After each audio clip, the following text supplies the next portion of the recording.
Alhamdulillah, alhamdulillahilladzi allafa baina qulubina fa asbahna bi ni'matihi ikhwana. Asyhadu an la ilaha illallah wahdahu la syarikalah wa asyhadu anna Muhammadan abduhu wa rasuluh la nabiyya ba'dah. Allahumma shalli wa sallim wa barik ala Muhammadin wa ala alihi wa sahbihi ajma'in, amma ba'd. Adik-adik sekalian, alhamdulillah sore ini kita ada di sini dalam acara kajian Kamis ya. Kajian apa? Masalah Muslim, ilmu sosial. Ya. Saya ingin mulai kajian ini Pak Firdaus, Saudara Firdaus, SMS saya minta temanya sosiologi dakwah. Saya ingin cerita, saya pernah pergi ke luar negeri. Waktu itu sebagai wartawan saya ingin meliput perang Afgan tahun 90. Perang Afghanistan. Anda belum lahir ya? Belum lahir. Masih di dalam perut ya? Atau mungkin belum jadi apa-apa. Saya berangkat dari Indonesia, perjalanan 9 jam, Jakarta, Singapura, Karachi, baru ke Islamabad. Saya punya janji sama tokoh di sana jam 10 pagi waktu Pakistan, waktu Islamabad. Karena saya orang Indonesia, biasa ngaret-ngaret, maka saya tenang aja. Sampai santai, mandi, jalan, sampai di tempat beliau jam 10 lewat 5, lebih 5 menit. Saya masuk, saya kan sudah janjian ya. Assalamualaikum. Waalaikumsalam. Dari mana? Zainal Mutakin dari Indonesia. Oh ya, silakan duduk. Keluarlah si Profesor Dr. Kamal Helbawi, pakar politik internasional yang saya ingin wawancara. Dia bilang setelah salaman, Assalamualaikum, kiri biasa ya. Dia tanya, jam berapa kita punya janji Pak Zainal? Jam 10 ya. Sekarang jam berapa? 10 lewat 5. Dia bilang kalau gitu kita tunggu besok lagi aja ya. Maka dia telepon supirnya, naik ke atas. Dia bilang ini tamu saya dari Indonesia, baru tiba, ya. Dia mungkin pengen jalan-jalan, antar kemana dia mau pergi. Jadi pertemuan besok lagi, tapi diantar supir untuk keliling Islamabad. Apa yang Anda tahu dari cerita ini? Ya?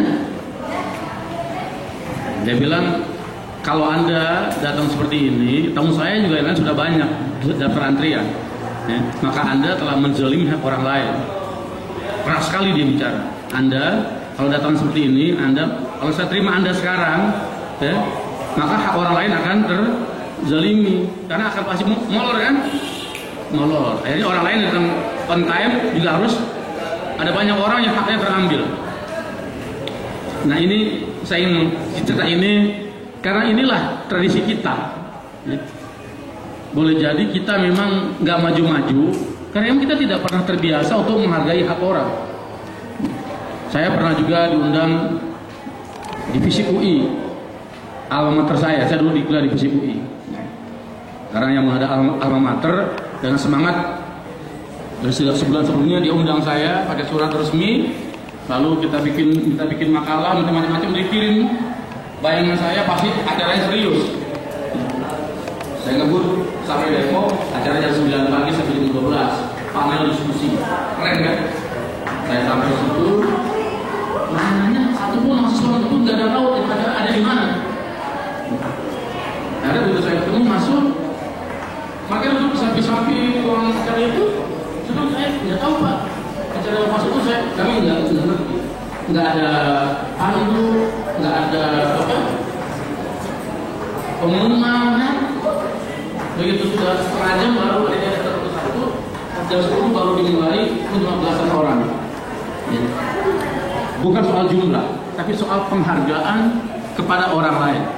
Ketika kita mengundang orang itu datang, apapun, tentu dia meninggalkan kewajiban-kewajiban yang lain, atau dia mungkin punya kewajiban yang lain.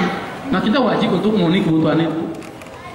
Nah, ini tidak terjadi pada mahasiswa angkatan kami. Dulu kita itu kalau bikin acara, kalau internal biasa lah ya, undang ya teman ketua senat. Tapi begitu kita undang orang, sangat serius. Tempat, waktu, betul-betul dipersiapkan. Sehingga ketika orang itu datang, orang ingin balik lagi. Karena merasa dia diurus dengan baik. Tapi gejala kayak begini, ini gejala di mana-mana. Saya udah sering dengar seperti ini. Ya. Ini kita ngomong sebagai aktivis. Kenapa? Kita bicara tentang sosiologi dakwah. Omong kosong kita bicara tentang sosiologi dakwah kalau kita tidak mengambil hati orang. Kalau kita tidak membangun koneksi dengan orang lain. Jadi ini problem yang kita hadapi adalah problem disiplin. Anda boleh cek sekolah, kampus, perusahaan mana saja yang maju pasti yang disiplin kan? Ya, sekolah, SMA, bolos, biarin, telat, biarin. Kira-kira maju nggak? Ya. Dulu di sini ada sekolah negeri yang lumayan bagus di Jakarta. Nah, saya sekolah di situ. Anak saya juara Olimpiade. Ya. Apa namanya Sain ya? OSN ya. Waktu di SMA. Ya. Juara Olimpiade. Dan sekolah itu dia satu-satunya yang pernah meraih prestasi. Tapi dia seringkali pulang lagi ke rumah. Katanya, kamu kenapa pulang lagi sekolah? Gak boleh masuk. Ya, sama Pak Guru, kenapa telat 10 menit? Ya. Jadi nggak ada urusan mau juara Olimpiade, mau juara kelas, telat, balik. Itu namanya disiplin. Nah, saya ingin mengatakan ini bagian yang kita tumbuhkan. Kalau kita tidak seperti ini sulit. Jadi Anda boleh baca buku-buku ekonomi, buku-buku manajemen. Salah satu kunci yang membuat perusahaan itu maju adalah karena dia punya disiplin. Disiplin itu adalah menyesuaikan selera dengan apa yang terjadi. Tapi ini bukan berarti untuk ngomel, bukan. Ini tidak dalam mengkritik. Ya. Anda jangan tersinggung. Kalau tersinggung ya salah sendiri kan, bukan salah saya, ya kan? Oke. Kita bicara tentang dakwah. Dakwah adalah kewajiban kita. Yang ini kita lihat sekarang hari ini adalah gambaran nyata, gambaran telanjang betapa kita memang aktivis dakwah ini itu semakin lama semakin tidak bisa bergaul. Saya tanya sama Anda, apa gelarnya Nabi ketika di Mekah sebelum jadi Nabi? Hah? Al-Amin. Apa artinya Al-Amin? Terpercaya. Dari mana orang tahu bahwa dia Al-Amin? Kan dia Al-Amin. Dari mana orang tahu bahwa dia Al-Amin? Karena akhlaknya. Dari mana orang tahu akhlaknya baik? Hah? Ya dari mana orang tahu perbuatannya baik? Kalau dari berinteraksi, ya kan? Semakin dia banyak berinteraksi, kalau ada orang nih, rumah, masjid, mau tinggal sholat di waktu di masjid, berjamaah, rumah, tapi nggak pernah bergaul sama orang. Orang tahu bahwa dia baik. Belum tentu. Orang tahu bahwa dia kalau berjanji ditepati, kalau berkata tidak berdusta, kalau diamanahkan dia tidak berkhianat. Dari mana? Dari interaksi. Nah, jadi kalau kita bicara dakwah, bicara interaksi. Semakin banyak berinteraksi, semakin baik. Nabi itu adalah anak gaul, orang gaul. Apa buktinya? Buktinya dia alami, semua orang tahu Muhammad itu al-Amin. Bahkan kalau orang Quraisy bikin acara, ada kenduri gitu, Abu Jahal, Abu Lahab, Abu Sofyan nggak merasa mantep kalau Muhammad tidak datang. Dan kalau datang Muhammad, maka orang pertama yang mencicipi makan adalah Muhammad. Padahal Nabi bukan orang paling tua, Nabi anak muda. Abu Jahal pentolan, Abu Lahab pentolan. Tapi kalau ada acara, Muhammad lah yang diminta untuk memberikan pertama. Kenapa? Penghormatan kepada Al-Amin. Dari mana orang tahu dia Al-Amin? Dia sangat pandai berinteraksi. Anda bayangkan ya, Nabi tidak pernah nonton tari perut, hobinya orang Quraisy. Nabi tidak pernah nyembah berhala Lata dan Uzza, sebahannya orang Quraisy. Nabi nggak pernah ajak acara seperti itu. Tapi dia dikenal Al-Amin. Hebat nggak? Dia pandai bergaul, tapi dia pandai menjaga diri. Penyakit anak dakwah sekarang sorry, kayak katak dalam tempurung. Turu-turu dia nggak bisa mengajak orang lain. Kumpul di sini, ketemu dia lagi. Ya. Makanya yang sering terjadi adalah, tahu nggak teori involusi? Anda kan orang sosiologi, orang ilmu sosial ya. Kalau teori evolusi itu begini, kalau saya punya tanah 10 hektar, ya, anak saya 5, dapat berapa hektar satu anak? Saya punya tanah 10 hektar, anak saya 5, satu anak dapat berapa hektar? 2. Tiap-tiap anak punya anak 4, dapat berapa sih cucu? Setengah. Si cucu punya anak lagi 5, dapat berapa meter? Loh, serius ini? Ini namanya teori involusi. Jadi yang dibagi tetap, faktor pembagi banyak. Seolah-olah banyak, tapi nggak nambah-nambah. Nah, kemarin 10 hektar punya 1 orang, sekarang 10 hektar punya 5 orang. Nanti 5 kali 4 punya 20 orang, 20 kali 3 punya 60 orang. Jumlahnya sama 1 hektar, tapi yang memiliki banyak. Apakah bertambah tanahnya? Tidak. Ini sama kayak dakwah hari ini. Banyak. Ini Salafi, ini LDK, ini HTI, ini dia juga. Muter-muter, sini bosan, tidak sono, tidak sini muter. Nggak ada yang lain. Yang tidak sholat, yang tidak ngaji, yang tidak belajar Islam, ya terus aja. Ngaji di sini, ngaji di sini, ngaji di sini. Saya bicara sebagai ilmu sosial ya. Kita tidak bicara teksnya Anda sudah rajin ikut pengajian, sudah paham. Kita bicara sekarang realitasnya adalah terjadi involusi dakwah. Jadi banyak lembaga, banyak kelompok, orangnya segitu-gitu aja. Buktinya apa? Gampang jawabannya. Jawabannya adalah makin banyak orang prostitusi, makin banyak orang yang mabuk miras, itu kan? Makin banyak yang terpilih jadi anggota parlemen, DPR yang tidak sholat, banyak kan? Gampang jawabannya. Kalau orang yang ngaji itu banyak, yang menang orang soleh kan? Ini ada 10 orang jalan, yang 8 gila, yang 2 waras. Dibikin demokrasi. Siapa yang dipilih jadi ketua? Yang gila atau yang waras? 8 gila, 2 waras. Siapa yang dipilih? Ini demokrasi loh, one man one vote. 10 orang kumpul milih ketua, yang 8 gila, yang 2 waras. Siapa yang dipilih jadi ketua? Yang gila. Karena banyakan yang gila kan? Iya. Paham ya yang saya maksud? Nah, jadi sekarang ini yang sedang terjadi adalah ahli kebaikan nggak bertambah-tambah, segitu-gitu aja. Kenapa? Karena ahli kebaikan bangga, puas dengan yang untuk tersitu. Sementara ahli kejahatan agresif.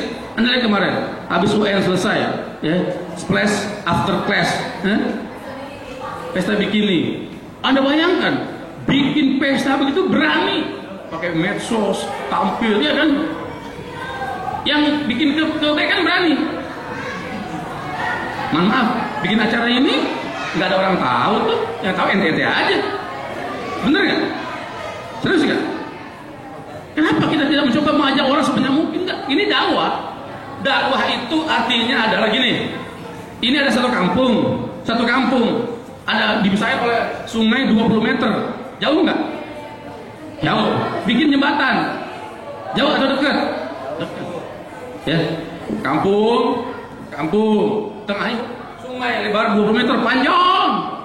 Nggak ada jembatan, jauh. Anda mau sono mesti berenang. Ya, salah-salah terbawa oleh arus, betul kan? Mendingan saya jalan 1 kilo, tapi bisa pakai motor, betul kan? Ini kampung sebelah jaraknya cuma 20 meter, disekat oleh sungai, nggak ada jembatan. Kampung sana 2 kilometer, tapi ada jalan, mana lebih dekat? Kampung sana, karena bisa pakai motor. Yang sini jauh, karena tidak ada jembatan. Dibikin jembatan, srek, dekat. Itulah dakwah. Dakwah adalah membangun jembatan. Yang jauh jadi dekat, yang musuh jadi sahabat, yang tidak tahu menjadi tahu. Saya ngomong begini supaya Anda kan anak ilmu sosial ya. problem dakwah itu hari ini itu. Ustadz kita itu lulusan dari Timur Tengah, dari Mesir, dari Libya, belajar hadis, fikih, tidak belajar ilmu sosial. Masalah kita bukan teks, bukan paham, tapi how to present, how to communication, bagaimana cara menyampaikan ayat hadis yang luar biasa itu menjadi tidak hidup kalau nggak sampai kan. Tahun 80-an, waktu zaman saya dulu muda, di Jogja ada tokoh Kristen namanya Mangun Wijaya, masih ingat? Itu di Kalicode, Jogja. Di Kalicode itu, Romo Mangun yang Katolik itu lebih diterima oleh warga Kalicode daripada Ustadz. Kenapa? Kalau datang Ustadz, orang lari. Kalau datang Romo Mangun, orang kumpul. Kenapa? Karena Romo Mangun itu mengumpulkan orang sesuai dengan orientasinya, dengan kebutuhan. Orang lapar kasih makan, baru diceramain. Ya, kalau lagi lapar diceramain ini bubar. Ya, Pak, saya bukan butuh ayat, saya butuhnya nasi. Betul. Nah, ini hari ini perbuatan ini adalah dakwah kita itu penuh dengan teks. Tapi bagaimana caranya sampai itu? Anda pernah dengar kaset Solis dan Hadat Alwi selawat, ya? Tahu ya, Anda kecil ya? Itu di tiap acara kawinan, sunatan itu di mana-mana. 8 juta kopi sampai hari ini belum pernah pecah rekor. Kopi musik terbanyak sepanjang sejarah Indonesia adalah Solis dan Hadat Alwi. Saya tanya sama Anda, itu yang dinyanyiin lagu orisinal atau lagu ulangan? Itu lagu salawat itu dinyanyiin oleh emak-emak di kampung kan, pakai band tabok tuh. Oh, band tabok, kasidah, ya. Itu sama, itu nadanya sama. Apa yang membedakan saya ketika emak-emak main rebana kasidah, orang kagak nonton, orang nggak mau dengerin, ketika Solis nyanyikan, apa yang membedakan? Kemasan, packaging, ya.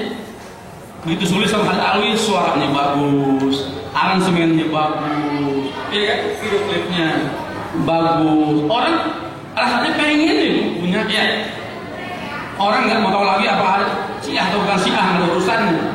Hadat Alwi itu Syiah, ya. Tapi karena isinya bagus, orang itu ada bayangkan.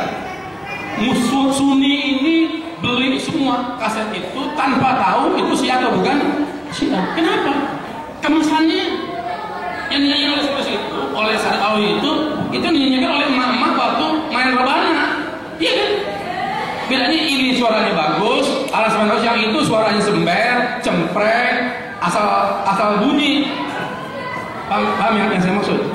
Pada akhirnya dakwah itu adalah how to present, how to communication, how to packaging. Bagaimana cara kita mengemas. Nah, ini saya bayangkan kalau anda nih ya segini ini jadi aktivis. Dulu kita waktu di SMA belajar ilmu biologi, ada ya namanya tentang permutasi, ya, pembelahan sel, 1 jadi 2, 2 jadi 4 dan seterusnya. Ya. Kita itu harus seperti itu. Kumpul di sini, tiap orang bawa 5 terus. Ini yang terjadi, kumpul, sehingga akhirnya Anda pahami situasi seperti ini berbahaya adalah pada satu titik orang akan jenuh. Ya. Musuh awal adalah kejenuhan. Ya, maka itu kita mesti bergerak aktif. Kalau kita mengajak berputar, ya, jadi bola salju yang besar, itu akan akan bagus. Jadi saya ingin masuk dari hal yang paling elementer. Nabi itu al-amin. Beliau adalah teladan kita dalam segala hal, dalam urusan berdakwah. Maka Nabi yang ketat dalam soal nilai itu ternyata orang pandai bergaul. Apa tandanya dia bergaul? Dia dipercaya oleh semua orang. Ya.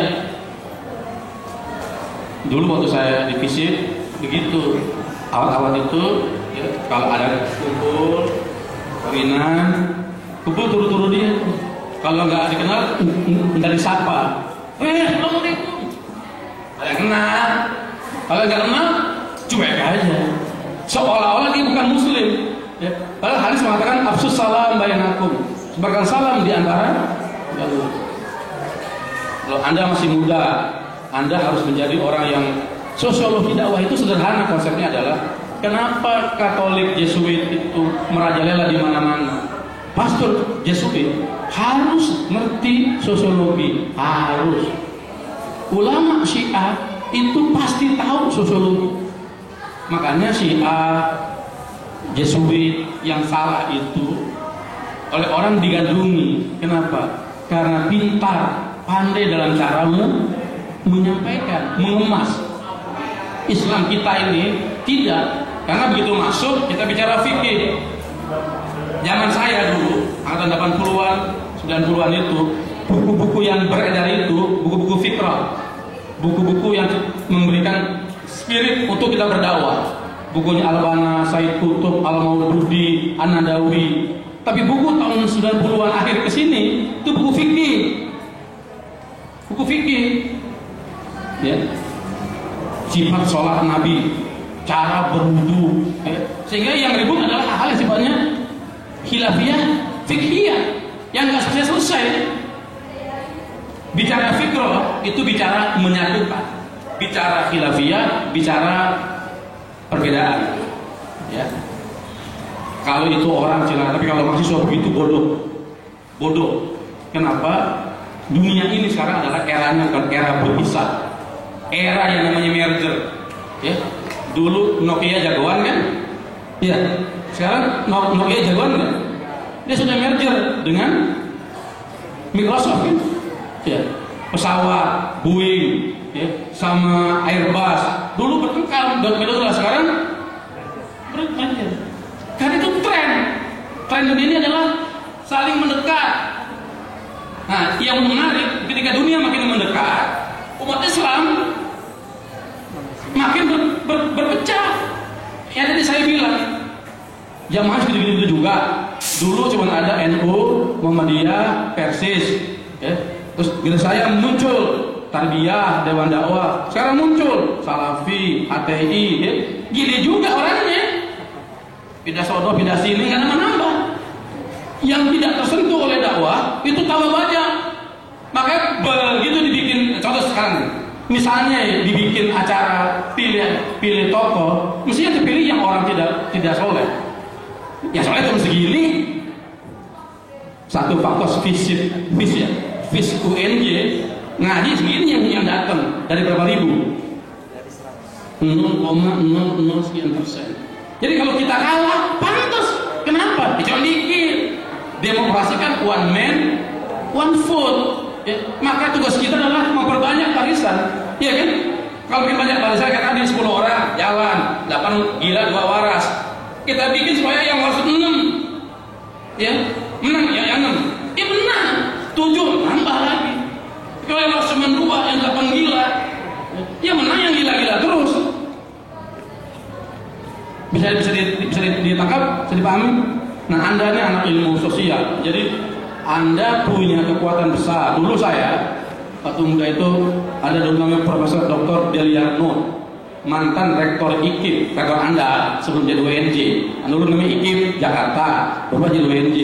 Beliau adalah mantan rektor IKIP, punya buku sangat terkenal, bukunya Gerakan-gerakan Modern di Indonesia. Ya, itu buku monumental. Pak Deliar mengatakan dalam sebuah seminar itu, saya masuk beranda belasan tahun 80, ya, saya waktu itu 17 tahun, ya, itu sebuah seminar datang dari berbagai dunia atau dari luar negeri. Beliau jadi pembicara, dia bilang semua perubahan bangsa-bangsa itu salah satu kuncinya adalah peran sosiolog. Sebut Ibnu Khaldun, Malik bin Abi. Iran itu betul ada Khomeini tokohnya, tapi ada sosiolognya namanya Ali Syariati. Ali Syariati itu umurnya 33 tahun, doktor lulusan Sorbonne. Ya. Dialah yang merancang konsep strategi pergerakannya Khomeini. Khomeini mah cuma jadi juru tukang cuap-cuap, ulama. Ya saya konsep Ali Syariati. Karena dia sosiolog, dia paham bagaimana PDKT, bagaimana cara pendekatan. Maka Syah Iran Iran itu dulu tahun 87 itu adalah negara nomor 4 terkuat di Asia secara militer. Ada Cina, ada Israel, dan ada Iran, terkuat, luar biasa hebat. Tapi tumbang oleh Khomeini, oleh revolusi Iran. Siapa otaknya? Ali Syariati, umurnya 33 tahun sudah meninggal, dokter lulusan Sorbonne, anak muda tapi otaknya cemerlang. Jadi ada kerjasama. Makanya kalau kuliah ilmu sosial itu harus bersyukur. Apa bersyukurnya? Kita punya senjata, punya alat buat mendekati orang lain. Kelemahan Sunni ini dalam dakwah kental dengan masalah teks dan fikih, lemah pendekatan sosial. Coba baca buku-bukunya, boleh balik di situ aja. Tapi bagaimana cara kita memahami rakyat itu nggak ada. Kenapa? Karena pendidikan tinggi Islam di Saudi, di Mesir, ya caranya itu ilmu Quran, ilmu hadis, ilmu tafsir penting, sangat penting. Tapi semua itu akan berguna bila sampai kepada orang, betul kan? Ini makanan bagus, enak, bergizi tinggi, susu, telur, nggak ada gunanya kalau nggak sampai ke orang yang lapar kan?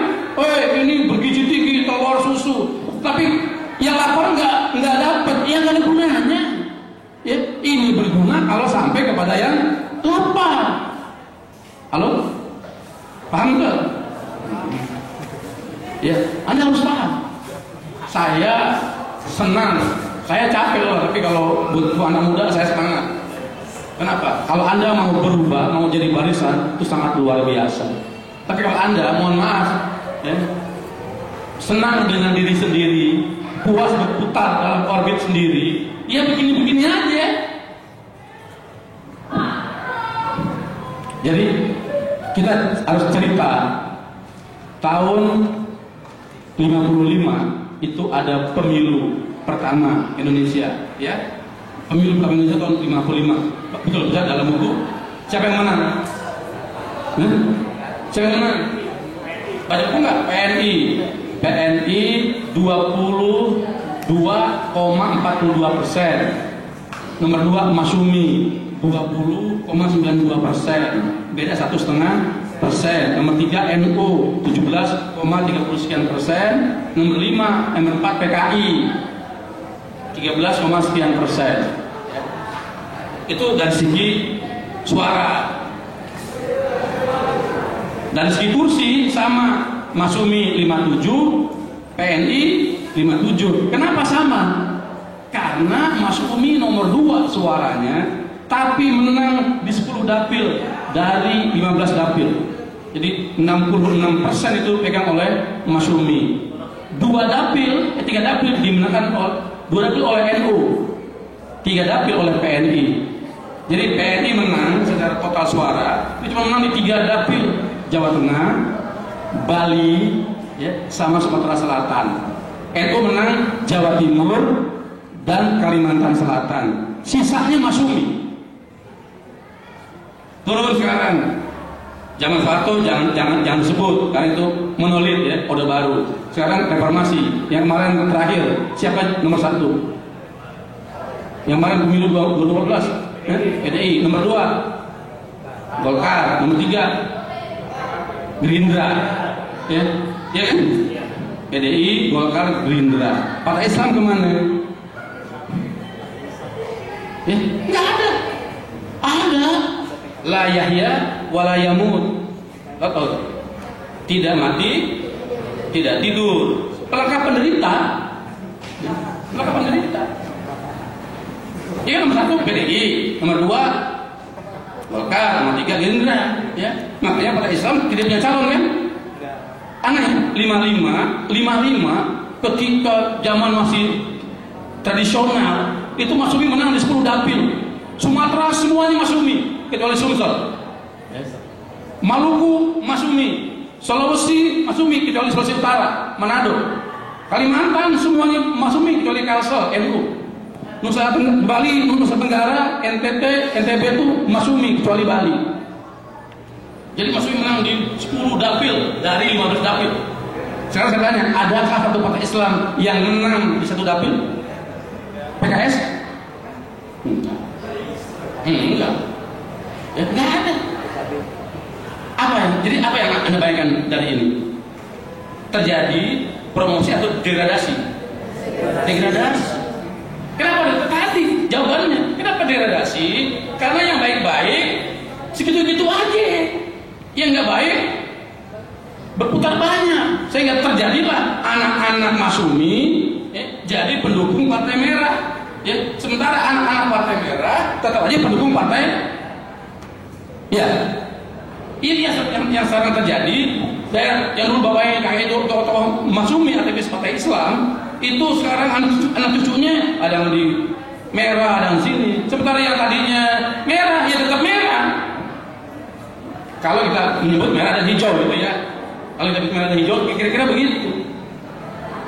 Jadi jangan heran nanti tahun 2019 PKS, P3 ya, itu tinggal catatan sejarah. Bukan mustahil.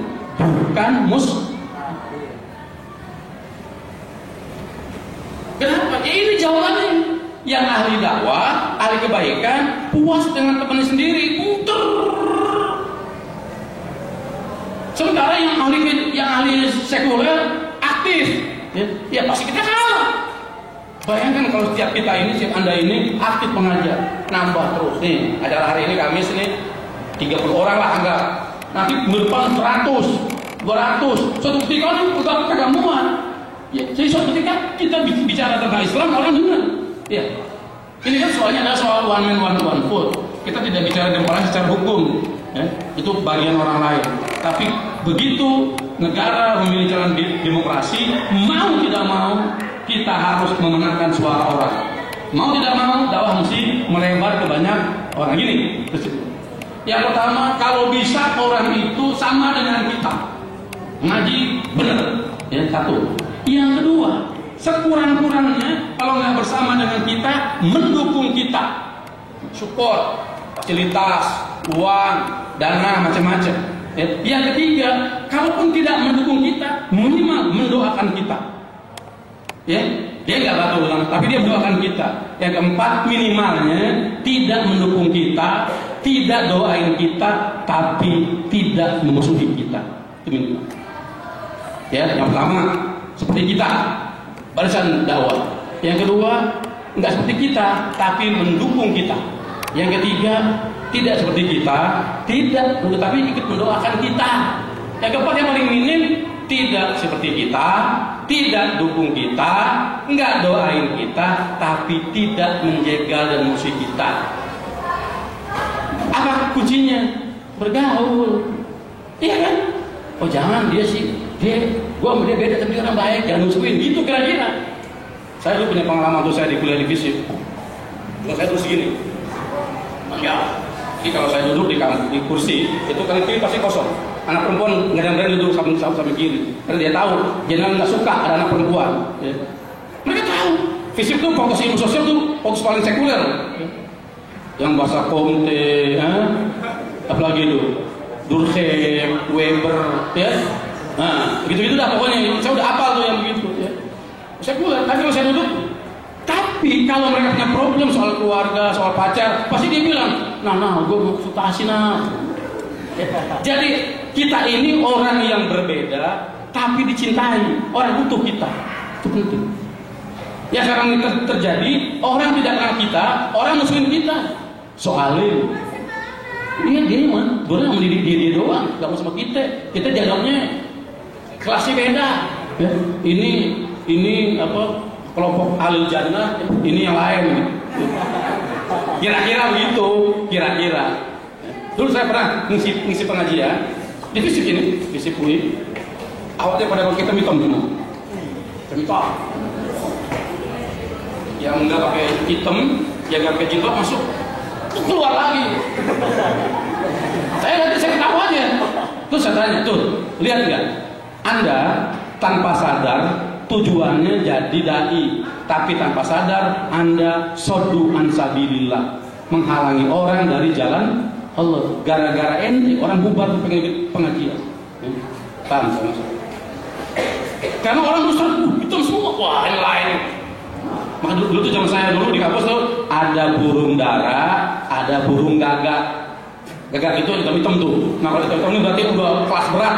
Kalau kayak gini-gini nih merah hijau tuh burung dara. Jadi rombongan dara nggak boleh masuk karena dianggap makomnya beda, kelasnya beda. Ya. Jadi ini penting. Jadi jangan sampai gara-gara kelakuan kita, sikap kita orang jauh dari.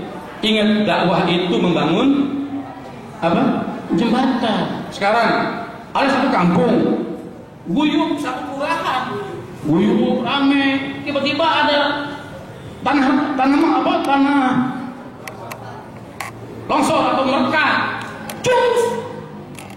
Jadi bisa, sono tengahnya jurang, jadi jauh atau jadi dekat? Jadi jauh. Jangan sekali-kali dakwah itu membuat jurang. Dakwah itu selalu ingin membangun jembatan, itu kata kunci. Jadi kita berdakwah, kalau ada orang nggak mau ikut acara kita, minimal dia mendukung kita, mendoakan itu, dan seterusnya sehingga akhirnya ini menjadi kesatuan. Yang jangan terjadi adalah kita ini menjadi eksklusif. Ingat, Islam itu bukan agama eksklusif. Islam adalah agama yang syumul. Syumul itu artinya adalah menyeluruh, komprehensif, dan dia sifatnya utuh, komprehensif, menyeluruh dan utuh, terpadu. Ya, jadi adik-adik sekalian, kalau kita bicara tentang sosiologi dakwah adalah bagaimana kita belajar memahami orang. Ya, kami baik-baik seluruh gerakan-gerakan Islamofobia, gerakan yang sesat itu Ahmadiyah, Syiah, Jil, ya macam-macam itu semua memperdalam urusan sosiologi. Pastor Jesuit pasti sosiolog, ulama Syiah pasti sosiolog, Tabatabai, Mutahari itu adalah ahli-ahli sosiologi. Kita enggak, kita bicara bid'ah, haram. Ya hukum itu cenderung adalah memisahkan ya benar, salah. Kalau ilmu sosial, bagaimana caranya kita? Kita beda ya, oke beda, tapi kita ada yang sama kan? Ente Jawa, saya Sunda, tapi sama-sama hobi catur, cari yang sama. Anda apa? Saya dulu di kampus, ini saya cerita. Saya pentolan pengajian, taklim. Teman saya si Uco, pentolan retret. Uco, Maroli Simorantir, orang Batak. Dia pentolannya retret acara Kristiani. Jadi kalau Jumatan kita Jumatan, dia retret. Saya pentolan pengajian, dia pentolan retret. Tapi kita berteman karib. Jadi kalau saya pulang dari Dauro, dari Surabaya, Senin mau mintes, tadi suruh mintes lu punya bahan belum? Belum nih, dia sudah kopikan bahan. Ya, kita berteman baik, bermusuh secara ideologi, tapi berteman secara harus begitu. Sehingga kita ini, saya mengalami dulu teman-teman yang banyak ngasih buku, fotokopi itu teman-teman yang tidak ikut ngaji, tapi simpati. Kenapa? Karena kita teman bagi dia. Kalau pas dia susah, kita ajak, kita tempat curhat, nangis. Pacar gue begini, seorang dai itu harus lebih tua dari usianya. Ya. Dai itu lebih matang dari orang lain, lebih dewasa dari kawan-kawan sebayanya, lebih tua dari usianya, itu dai. Kalau dai lebih muda dari usianya, anak-anak namanya. Ya. Kenapa Muhammad itu hebat? Umurnya muda, tapi dia pemimpin orang Quraisy. Karena cara pandangnya jauh lebih dewasa. Jadi kenapa teman-teman ahli dakwah itu teman orang curhat? Karena mereka tahu orang ini ngerti soal-soal yang kayak begini, ya, bacaannya banyak. Ya. Jadi saya minta Anda banyak baca buku. Anak sekarang ini penyakitnya adalah malas baca, hobinya main gawai, gadget. Ya. Manusia semi autis, sama-sama duduk, sama-sama satu bis, tapi nggak bertegur sapa.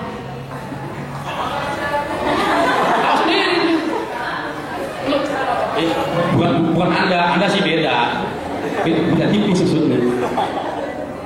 Loh, ini serius. Akan kami dulu itu hobinya baca, jadi buku itu dibaca. Saya lulus SMP sudah baca Madilog Tan Malaka, ya. Baca Madilog Tan Malaka, sudah baca filsafat Pujawiyatna, ya. Selamat Mulyana, Sidi Ghazalba. Jadi otak kita ini isinya adalah, jadi begitu orang tanya, ya kita jawab. Umur boleh muda, tapi wawasan jangan dibalik. Aktivis Islam, aktivis dakwah, kelakuan kayak bocah kemarin sore, kayak ABG. Anda boleh umur ABG, boleh umur 17 tahun berumur. Ya, tapi otak kita, sikap kita orang yang lebih. Kenapa? Anda pemimpin masa depan. Pemimpin itu di mana tempatnya? Depan atau belakang?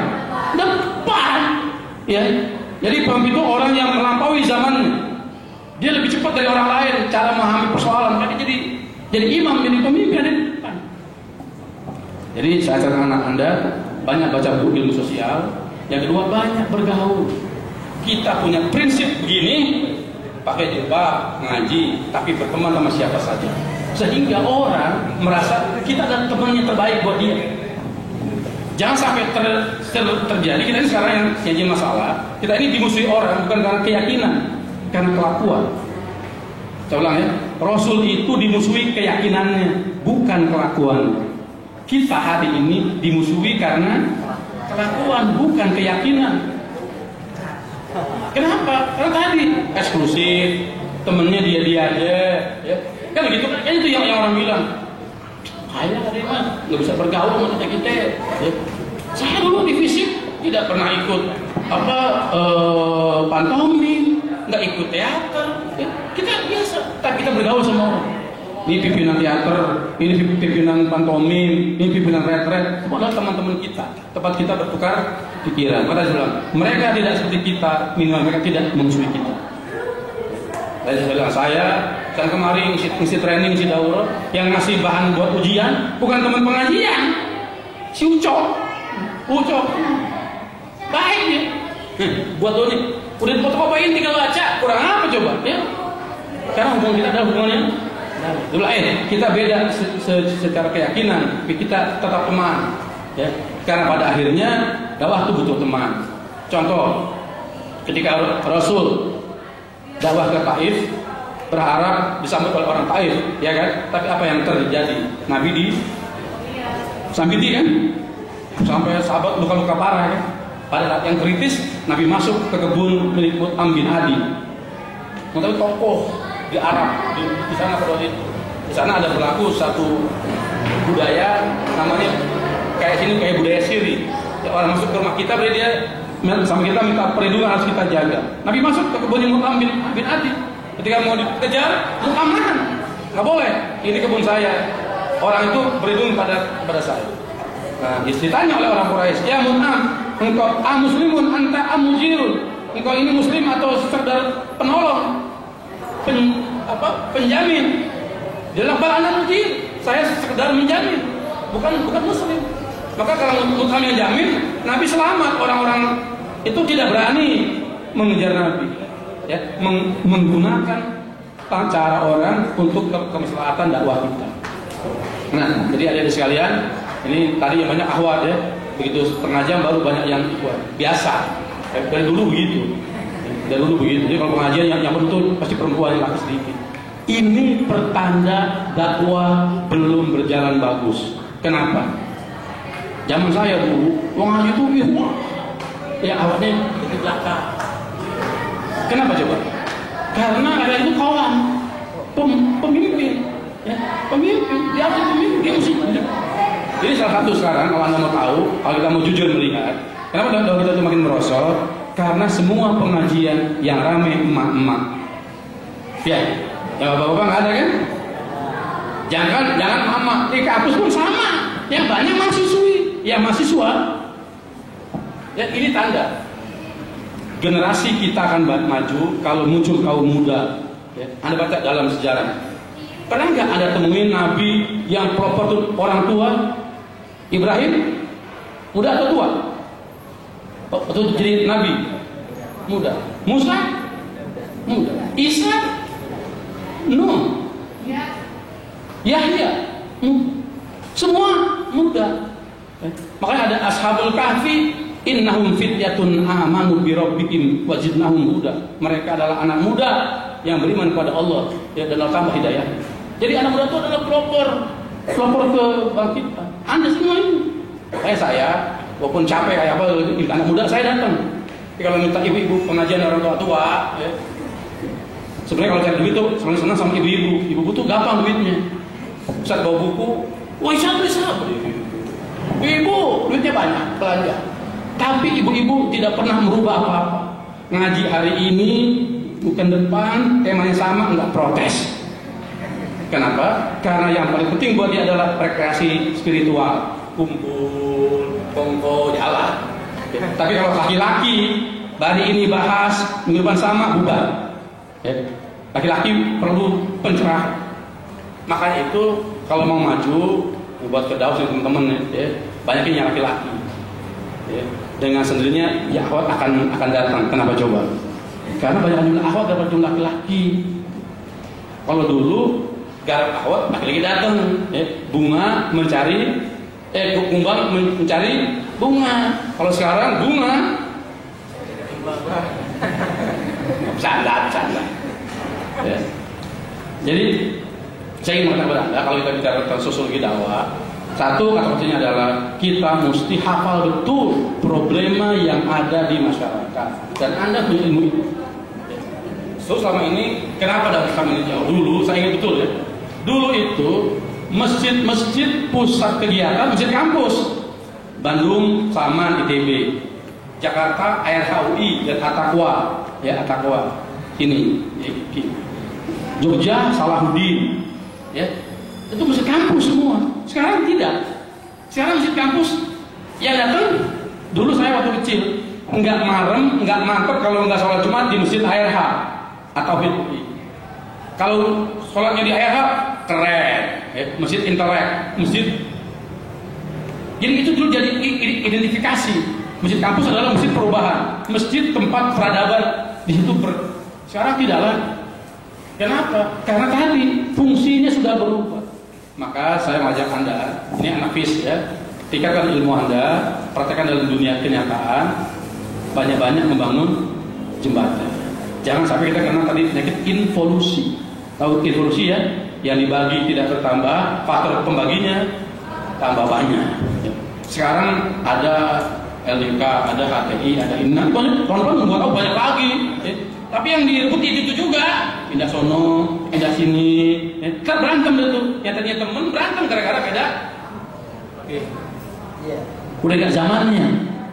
Itu bertabrakan dengan sunnah yang ada di kaunia ini.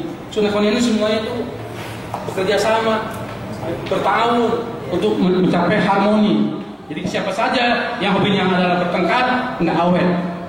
Yang perlu Anda pahami sebagai ilmu sosial, bertengkar itu tradisi orang Arab, Saudi, orang Mesir, orang Libya, orang Afgan, itu negara gurun. Orang gurun itu negara kabilah. Jadi kumpul jauh, lalu lagi jauh, ya. Jadi satu kaum itu yang itu jaraknya jauh, dipisahkan oleh gurun yang kosong. Nah kalau kita negara kebun sama sawah, ya. Makanya orang Arab kalau datang ke sini, hadil jannah, ini surga, betul. Karena di sana ada di Pakistan ada gunung batu. Jadi kalau anda naik mobil terbalik mati, karena bawahnya itu batu. Di sini di puncak nyungsep, si air sungai, pohon. Pak, bisa maksud? Negara gurun cenderung satu mudah, sangat ketat, kuat dari segi berkelompok. Makanya gampang bertengkar. Nah kalau budaya ini dibawa ke sini salah. Yang kedua, gurun itu kalau kita sini ada melati, ada mawar, ada flamboyan, ya, indah. Jadi kita tuh biasa berinteraksi. Anda lihat buku di Indonesia, biar isinya bagus, kalau covernya tidak cantik laku nggak? Laku. Buku bahasa Arab Anda lihat, hitam coklat ya kan? Hitam coklat tulisan udah selesai, nggak ada tuh desain, nggak ada. Buku bahasa Arab kan nggak ada desain, ya. Coklat, hitam, putih, tulisan udah kan? Buku Indonesia begitu nggak laku, mesti ada desain yang cakep, ya. Rumah tipe 21 RSSSSS. Rumah sangat sederhana, sangat sempit sekali sehingga saudara pun susah.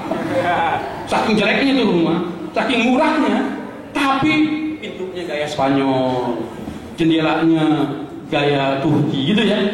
Itu orang Indonesia hobinya begitu. Kayak Anda nggak bakal mau suruh hitam itu, mau nggak? Jilbab suka-suka gue.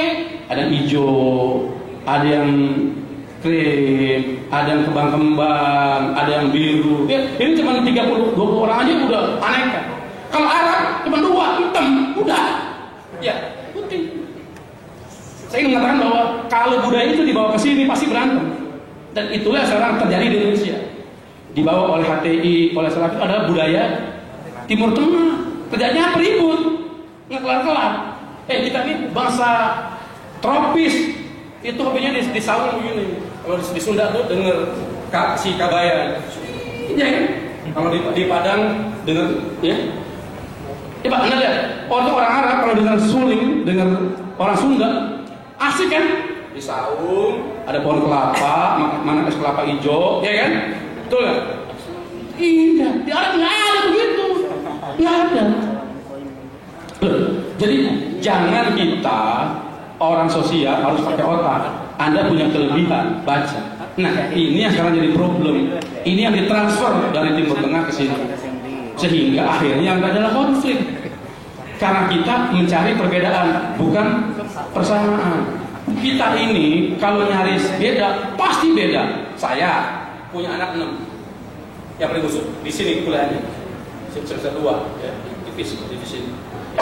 Anak 6, bapaknya sama, ibunya sama, makanannya sama, didikannya sama, kelakuannya beda. Bapak ibu yang sama, di rumah yang sama, didikannya sama, semua sama, berbeda. Ya, itu namanya fit. Nggak bisa kita paksakan begitu. Itu udah kecenderungan. Apalagi kita dari berbagai suku berbeda, ini berbeda. Maka kalau dicari bedanya pasti beda. Maka cari samanya. Saya bilang, kita nih lo Sunda, gue Jawa, tapi sama-sama hobi catur kan, catur, temen kan? Kita beda ini, hobi sama-sama makan sate, ya makan sate. Berteman karena makan, boleh, cari yang sama, jangan yang sehingga kita bisa tidak cocok, tapi kita bisa akur. Gara-gara sate kita jadi berteman. Besok kalau kita nyasar, dia nginep di rumah dia, gitu. Tapi kalau kita semuanya beda, bawahnya yang teman pun jadi musuh. Ya kan? Yang dekat menjadi jauh. Ini ilmu dalam dakwah. Ini yang abai, yang lalai diperhatikan oleh para juru dakwah. Kenapa? Karena para dai kita substansinya, konteksnya lebih banyak kepada teks, bukan kepada konteks. Kalau kita bicara teks ya begini hasilnya. Nah, harusnya nanti yang menjadi juru dakwah itu lulusan fisik. Jadi ketika nanti dia ngomong dalil, dia kombinasi dengan bagaimana cara penyampaian. Problem di pendidikan agama adalah tidak belajar itu. Itu yang dikuasai oleh orang Jesuit, Katolik Jesuit, oleh orang Syiah, oleh orang Ahmadiyah, oleh orang Bahaiyah, sehingga mereka itu salah, sesat, tapi bisa ada di mana karena bagus pendekatan. Oke, sampai di sini ada yang mau bertanya, saya persilakan. Kebetulan tadi nggak sengaja baru selesai kuliah mendengar diskusi Kamis itu, mendengar Bapak mengungkap soal Masyumi gitu. Kebetulan memang saya punya ketertarikan dan senang ngapain sama Natsir Pak.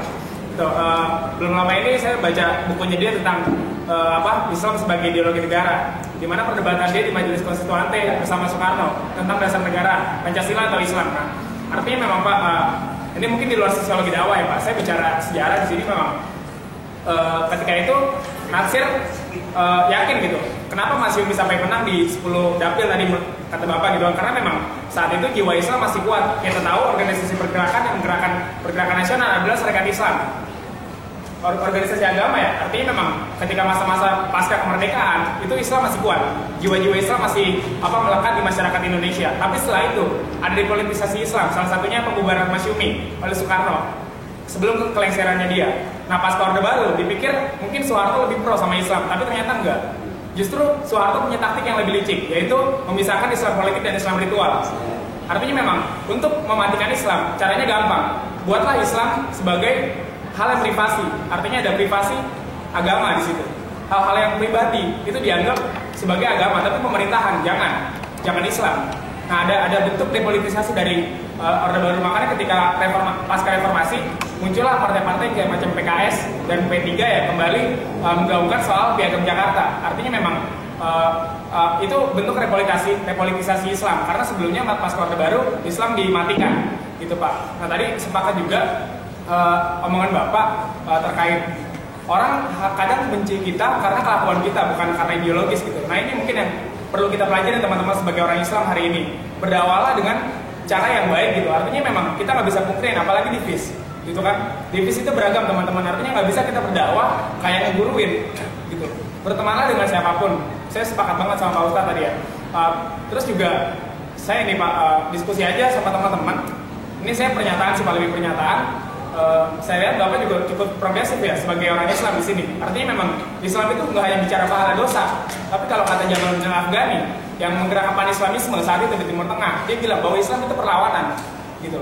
Dan sayangnya itu yang nggak dipahami sama kita sekarang, teman-teman. Itu aja. Makasih. Assalamualaikum warahmatullahi wabarakatuh.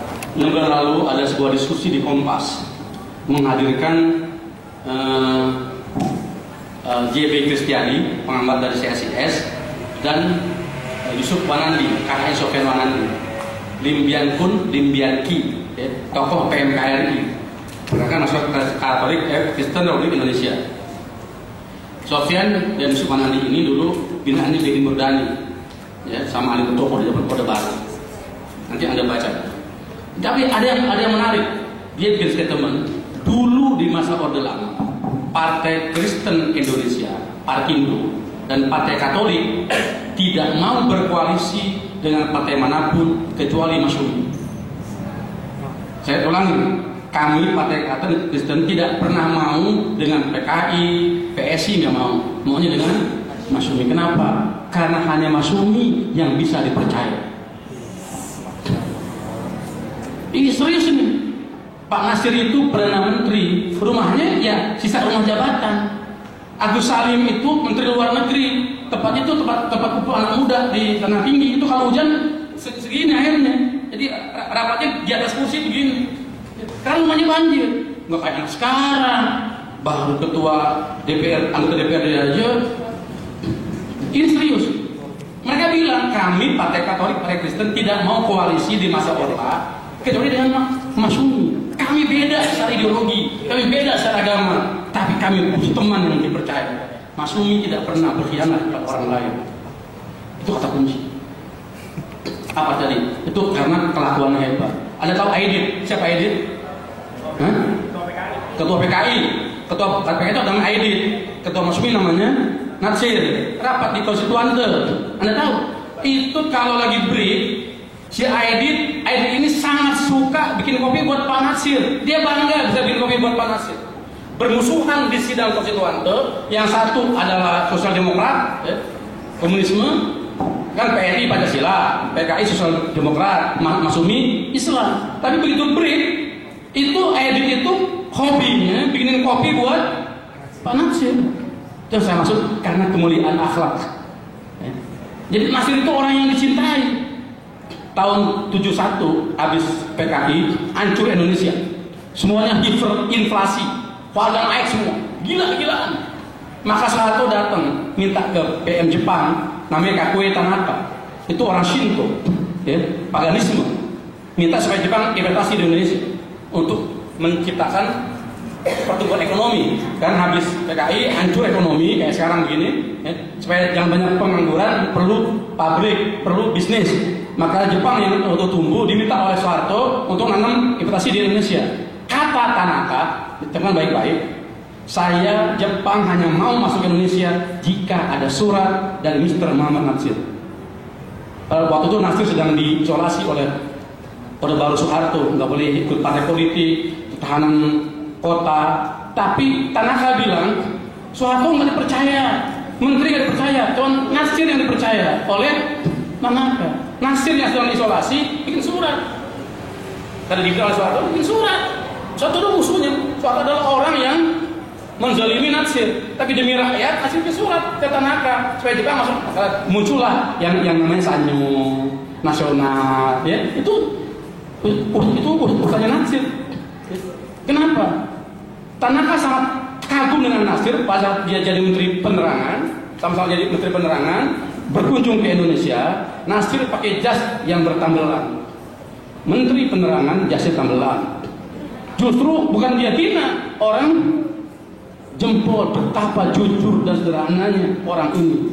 Makanya Natsir itu dipercaya. Ya. Sekarang beda. Jadi sekarang ini partai Islam itu tanpa dimusuhi mati dengan sendirinya, tanpa dihancurkan hancur dengan karena perbuatannya sendiri. Kalau dulu Natsir luar biasa, orang kayak elit PKI, anti agama, anti Islam, tapi secara pribadi dia hormat sama Natsir, orang yang sangat santun, luar biasa. Katolik, Kristen yang bermusuhan secara ideologi, Natsir kan bikin buku, judulnya Islam dan Kristen di Indonesia, Kapitas Rekta. Itu isinya jelas, modus vivendi presentasi Indonesia itu jelas membongkar. Tapi Kristen tidak bisa benci karena orangnya jadi lurus dalam prinsip, santun dalam bergaul.